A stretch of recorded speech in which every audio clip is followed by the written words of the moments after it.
On dit que la perfection n'existe pas, mais la vôtre, elle existe. Je vous le garantis. Pourquoi? Je vais finir là-dessus. Parce que le plus beau des compliments que mes clients m'ont jamais fait,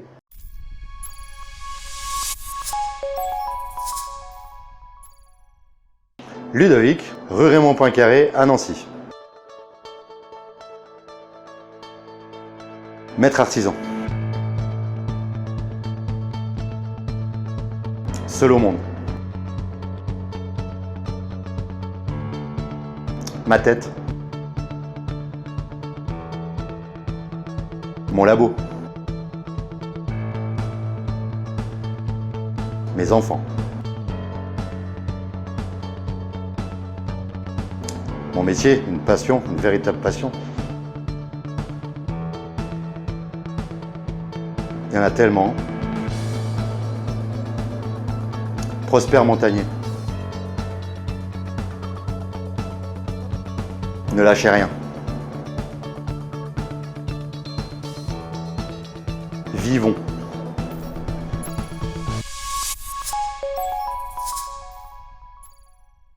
Donc bonjour, aujourd'hui je vais vous parler du pâté lorrain.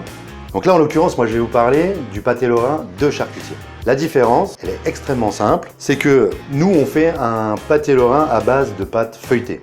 Chez moi, c'est tout feuilletage. L'autre différence, c'est le cochon. Je vais avoir une préparation de pâte, comme je vous l'ai dit, feuilletage, et une viande qui va être préparée, donc du porc. Donc on aura de l'épaule et du jambon. Donc l'épaule avec ce côté un petit peu persillé de la viande qui va vous donner du moelleux et du fondant. Et le jambon où on va avoir une partie extrêmement noble et maigre.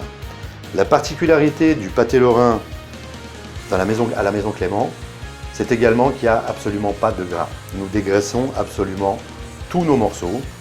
Donc la pâte feuilletée, en fait, techniquement, c'est peut-être un petit peu compliqué pour vous à faire. Donc moi, dans un premier temps, ce que je vous propose, c'est éventuellement de venir chez moi, puisque nous vendons à nos clients du feuilletage fait maison. Ensuite, au niveau de la viande, il y a une marinade. Dans cette marinade, on a le vin gris des Côtes de Toul. Donc vous mettez du sel, vous mettez du poivre, vous mettez de l'oignon ou de l'échalote ou de l'ail. Vous pouvez mélanger même 2 épices vertes, du persil finement haché, donc du persil frais toujours. Cette marinade-là, on la fait toujours la veille et on l'utilise le lendemain. Moi, je mets 120 grammes de viande par personne sur le pâté.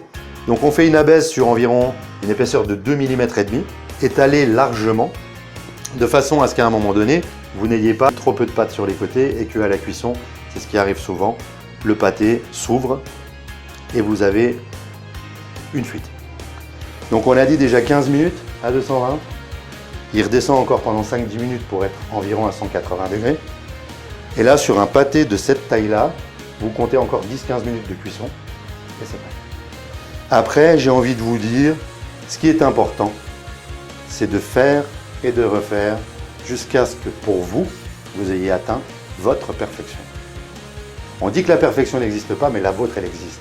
Je vous le garantis. Pourquoi? Je vais finir là-dessus. Parce que le plus beau des compliments que mes clients m'ont jamais fait, c'est de me dire, que ce soit sur un pâté lorrain ou sur un autre produit, ça m'a rappelé celui de ma grand-mère. Voilà.